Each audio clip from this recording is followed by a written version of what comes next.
আজকের গল্প অশরীরী আত্মা। চলুন তাহলে শুরু করা যাক আজকের আমাদের এই গল্প। ছোট্ট একটি গ্রাম, শালমাটি, নির্জন, শান্ত, সবুজে ঘেরা। শহরের ব্যস্ততা থেকে দূরে থাকা এই গ্রাম মানুষজন খুব সাধারণ জীবনযাপন করে। দিনের আলোয় গ্রামটি প্রাণবন্ত হয়ে ওঠে, তবে রাতের চিত্র একেবারেই ভিন্ন। সন্ধে ঘনিয়ে এলেই গ্রামে নেমে আসে অদ্ভুত নীরবতা, কারণ গ্রামের এক পুরনো কুটির ঘিরে মানুষের মনে গভীর আতঙ্ক। কুটিরটি বহু পুরনো, ভগ্নপ্রায় দেওয়াল, জানালায় ঝুলে থাকা কচুরিপানা এবং চাঁদের আলোতে যেন কুটিরটি জীবন্ত হয়ে ওঠে। গ্রামের মানুষ বিশ্বাস করে এই কুটির থেকে এক অশরীরী আত্মা, যার ছায়া দেখলেই মানুষের মৃত্যু ঘটে। অর্ণব নামের এক যুবক কিছুদিন হলো তার কাজের সূত্রে শালমাটিতে এসেছে। শহরের ছেলেটি কুসংস্কারে বিশ্বাস করে না। গ্রামের মানুষজনের এই ভয়ের গল্প শুনে প্রথমে হেসে উড়িয়ে দিয়েছিল। গ্রামের দোকানে চা খেতে খেতে বৃদ্ধ গোপাল কাকা একদিন অর্ণবকে বললেন, বাবা, শহরের ছেলে তুই, এসব বিশ্বাস করবি না, কিন্তু এই কুঠিরে যাবি না, বলছি ওইখানে গেলেই কেউ আর ফিরে আসে না। অর্ণব মুচকি হেসে বলল, কাকা, এসব গল্প বানানো, ভূত প্রেত বলে কিছু নেই। কিন্তু কাকা তখন তার অভিজ্ঞতার কথা বলতে শুরু করলেন। অনেক বছর আগে কুটিরে এক জমিদার পরিবার থাকত। জমিদারের মেয়ে মানসী ছিল খুব সুন্দরী, কিন্তু এক রাতে চোরের দল বাড়িতে হামলা করে জমিদার ও তার স্ত্রীকে মেরে ফেলে। মানসীকে তুলে নিয়ে যায়। সকালে তার মৃতদেহ পাওয়া যায় কুঠিরের পাশে পুকুরে। সেই থেকে ওই বাড়ি অভিশপ্ত। অর্ণব কাকার গল্প শুনলেও পাত্তা দিল না, বরং সে ভাবল নিজে গিয়ে প্রমাণ করবে যে এসব নিছক কল্পনা। এক অমাবস্যার রাতে অর্ণব লণ্ঠন হাতে নিয়ে কুঠিরের দিকে রওনা দিল। চারপাশে চাঁদের আলোহীন অন্ধকার। পায়ে পায়ে এগিয়ে গেল কুঠিরের দিকে। কুঠিরের কাছাকাছি এসে তার মনে হলো যেন বাতাস ভারী হয়ে গেছে। অর্ণব দরজা ঠেলে ভেতরে ঢুকলো। ভাঙাচোরা আসবাস, মাকড়সার জাল আর পচা গন্ধে ভরে আছে ঘর।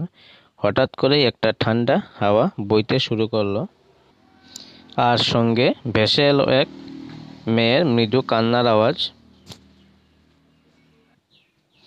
অর্ণব মশাল জ্বালিয়ে ঘরের কোণায় তাকালো, কিছুই নেই, কিন্তু কান্নার আওয়াজ থামলো না, বরং আরও কাছে আসতে থাকলো। তার বুকে ধপধপ শুরু করলো। এমন সময় একটি দরজা নিজে থেকেই খুলে গেল। অর্ণব আলো ফেলতেই দেখল একটা ছায়ামূর্তি, একটি মেয়ে, যার চোখে অদ্ভুত শূন্যতা। মেয়েটি ফিসফিস করে বলল, তুমি কে? কেন এসেছ এখানে? অর্ণব চমকে গেল। কিছুক্ষণ চুপ থেকে বলল, তোমার কান্নার আওয়াজে শুনে এসেছি। তুমি কে? মেয়েটি হেসে বলল, আমি মানসী। তুমি আমাকে সাহায্য করতে পারবে? অর্ণব বলল, তোমার কি সাহায্য দরকার? তখনই মেয়েটি অদ্ভুত ভঙ্গিতে তার হাত বাড়িয়ে দিল। আমার আত্মা বন্দি আছে, আমাকে মুক্ত করো। অর্ণব কৌতূহলী হয়ে জানতে চাইল, তোমার আত্মা কেন বন্দি?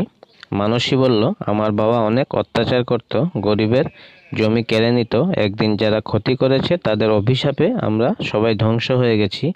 আমার আত্মা এই কুঠিরে আটকে আছে, আমাকে মুক্ত করো প্লিজ। অর্ণব কিছু বুঝে ওঠার আগেই কুঠির কেঁপে উঠল। ভেঙে পড়া দেওয়াল থেকে ছায়ামূর্তিরা বেরিয়ে আসতে লাগলো। তারা সবাই কান্নাকাটি করছে, চিৎকার করছে। অর্ণব দৌড়ে পালাতে চাইল, কিন্তু দরজা নিজে থেকে বন্ধ হয়ে গেল। কানের কাছে গুঞ্জন শোনা গেল, তোমরাও মুক্তি নেই, তুমি আমাদের সঙ্গে থাকবে। অর্ণব ভয়ে প্রায় জমে গিয়েছিল। হঠাৎ মনের জোরে চিৎকার করে উঠল, তোমাদের কিভাবে মুক্তি দেব বলো?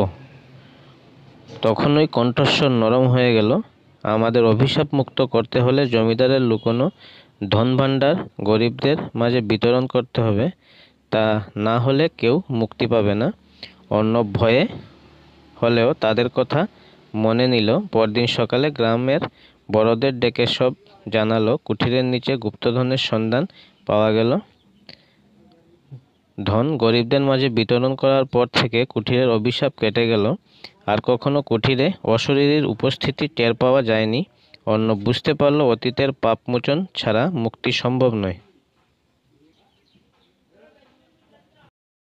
গল্পটি এখানেই সমাপ্ত। গল্পটি আপনাদের কেমন লাগলো কমেন্টে জানাতে ভুলবেন না। আর লাইক, কমেন্ট, শেয়ার এবং চ্যানেলটি সাবস্ক্রাইব করে রাখবেন যাতে এ ধরনের নতুন নতুন গল্প প্রতিনিয়ত পেতে পারেন। ধন্যবাদ।